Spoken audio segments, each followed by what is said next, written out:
غوث پاک رضی اللہ تعالیٰ عنہ کی ذات ببرکات، آپ نجیب الطرفین سید ہیں اور پیدائشی ولی ہیں۔ اللہ رب العزت نے ولایت کا تاج آپ کے سر پر سجا کر دنیا کے اندر بھیجا ہے، ولایت دے کر بھیجا ہے۔ آپ سے سوال کیا گیا سیدنا غوث پاک رضی اللہ تعالیٰ عنہ سے کہ آپ کو ولایت کب ملی ہے، آپ کو کب علم ہے کہ آپ اللہ کے ولی ہیں؟ آپ فرماتے ہیں کہ میری چھوٹی عمر تھی تو میں اکثر و بیشتر اپنی چھوٹی عمر میں اپنے ارد گرد نور کے حیولے دیکھتا، نور کے مجسمے دیکھتا، ارد گرد نور ہی نور دیکھتا، نور کے مجسمے وہ دیکھتا۔ اور میں جب مدرسہ، چھوٹی عمر میں مدرسہ کی طرف جاتا، اسکول جاتا، تو اکثر میں یہ آواز اپنے کانوں سے سنتا کہ وہ نوری حیولے، وہ نوری مجسمے، وہ نوری ذاتیں، ان سے آواز آتی کہ اے مدرسے والو، اے لوگو، جگہ دے دو، جگہ چھوڑ دو، اللہ کا محبوب ولی تمہارے پاس آ رہا ہے، اللہ کا محبوب ولی تمہارے پاس آ رہا ہے۔ یہ خود آپ اس بات کا اظہار کر رہے ہیں، ابھی چھوٹی عمر ہے اور میں اپنے کانوں سے یہ آوازیں نور کے مجسموں سے میں یہ آوازیں سنتا کہ اللہ کے محبوب ولی کے لیے جگہ کو چھوڑ دو، راستے کو خالی کر دو۔ اور آپ فرماتے ہیں کہ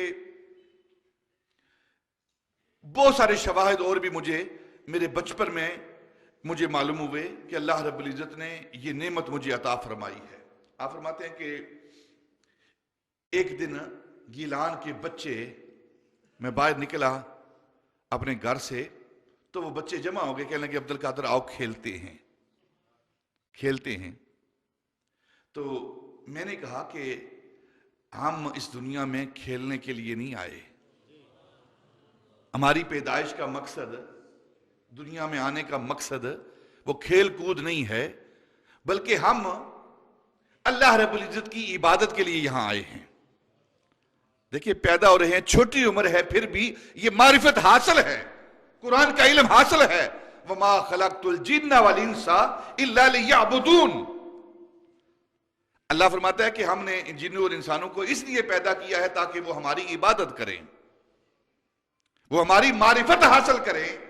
تو سیدنا غوث پاک رضی اللہ تعالیٰ عنہ آپ فرماتے ہیں کہ جب مجھے بچوں نے کہا نا آؤ کھیل لیں، تو میں نے کہا ہم دنیا میں کھیلنے کے لیے نہیں آئے، ہم تو اللہ رب العزت کی عبادت کے لیے آئے ہیں۔ تو کہنے لگے کہ میں نے بچوں کی بات سنی، پھر بھی میرے دل کے اندر خیال آیا دوست ہیں، محلے دار ہیں، گلی کے رہنے والے ہیں، چھوٹے ہیں، چلو کھیل لیتے ہیں ان کے ساتھ۔ تو آپ نے فرمایا ہم کھیلتے ہیں، لیکن جس طرح میں کہوں گا نا اس طرح کھیلنا ہم نے۔ بچپن کتنا پاک اور طیب ہے، جس طرح میں کہوں گا اس طرح کھیلنا ہے۔ انہوں نے کہا ٹھیک ہے، جس طرح آپ کہیں گے اس کے مطابق کھیلیں گے۔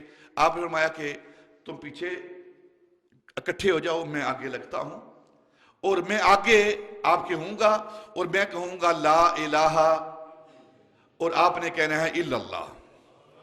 دیکھو بچپن کا کھیل کیسا ہے۔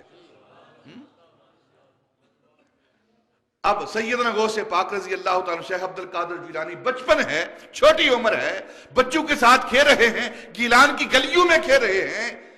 آگے آواز آتی ہے لا الہ، پیچھے سے آواز آتی ہے الا اللہ، لا الہ الا اللہ، لا الہ الا اللہ، لا الہ الا اللہ۔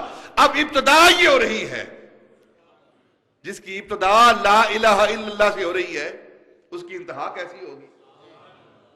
اور تاریخ کہتی ہے، سیرت کہتی ہے کہ ان بچوں کے اس نعرے سے، اس جملے سے، اس کھیل سے ایسا سما بندھا کہ گیلان کی ہر گلی سے یہی آواز آ رہی ہے، لا الہ الا اللہ، لا الہ الا اللہ کی آوازیں آ رہی ہے، حتیٰ کہ در و دیوار سے بھی یہی آوازیں آ رہی ہیں۔